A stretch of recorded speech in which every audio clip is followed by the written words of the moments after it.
معراج کے واقعے کی تصدیق کر دی تو صدیق کہلائے۔ اللہ اکبر اللہ اکبر۔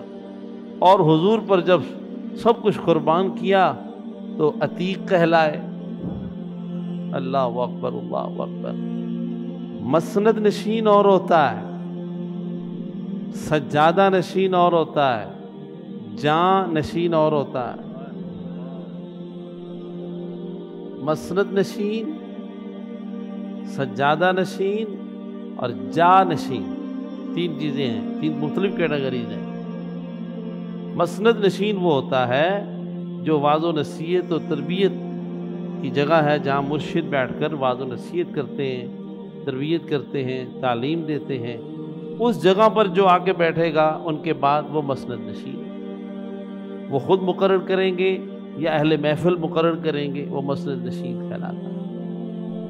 اور سجادہ نشین جو ان کے مصلی، سجادہ عربی میں مصلی کو کہا جاتا ہے، جو ان کے مصلی کو جو تعلیم دے گا وہ مسند نشین، اور جو عبادت کرائے گا وہ سجادہ نشین۔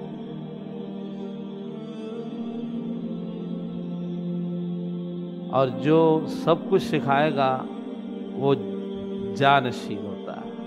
جانشین کا مطلب ان کی جگہ پہ آیا، تو ان کی جگہ مصلی ہے، گھر ہے، ان کا مسند ہے، ممبر ہے، وہ ساری جگہوں پہ ہوتا ہے۔ حضور کے جانشین کون ہے، مسند نشین کون ہے، اور آپ کے سجادہ نشین کون ہے؟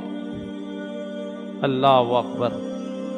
سجادہ نشین حضرت سیدنا ابوبکر صدیق رضی اللہ تعالیٰ، اپنے ہاتھ سے حضور نے خود کھڑا کرایا، حکم دیا، مرو ابا بکر، جاؤ ابوبکر کو حکم دو میرے مصلی میں کھڑا ہو، آپ کی موجودگی۔ یہ حضور کے سجادہ نشین۔ مسند نشین کون ہے؟ حضرت علی المرتضیٰ۔ تعلیم اور علم، انا مدینۃ العلم وعلی بابها۔ اور جانشین کون ہے؟ حضرت امام حسن مجتبیٰ۔ حضور نے فرمایا یہ میری امت کا سید ہوگا، سردار ہوگا۔ اللہ اکبر اللہ اکبر۔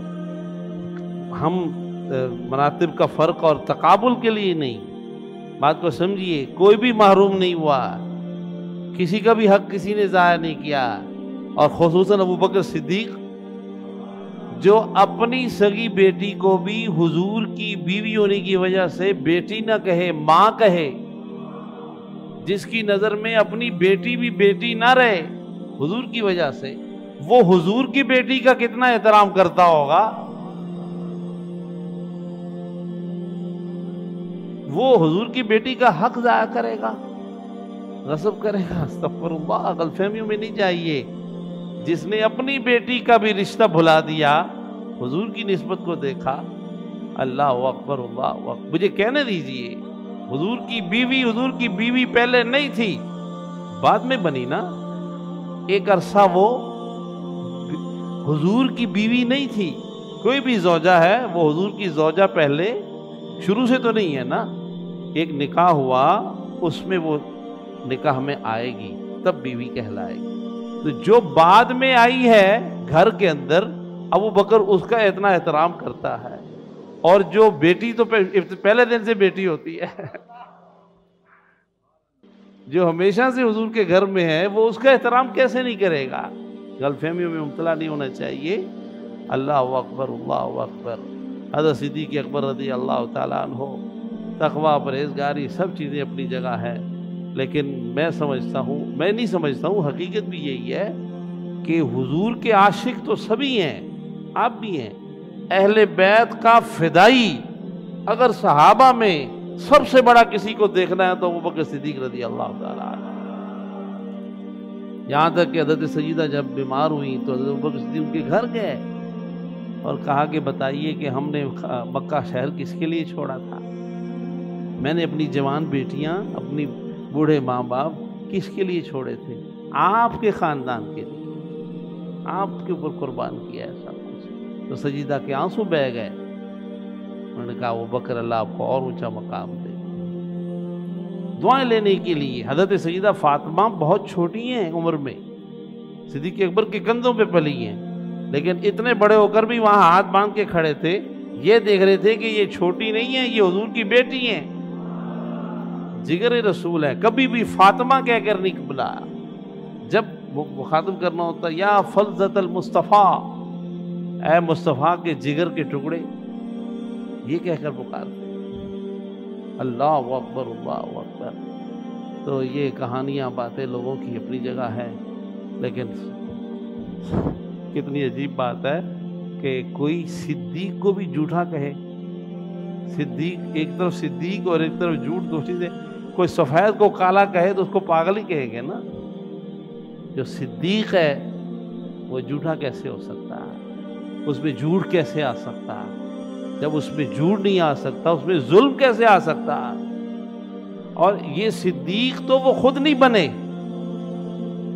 انہیں حضور نے بھی نہیں بنایا، اللہ نے بنایا۔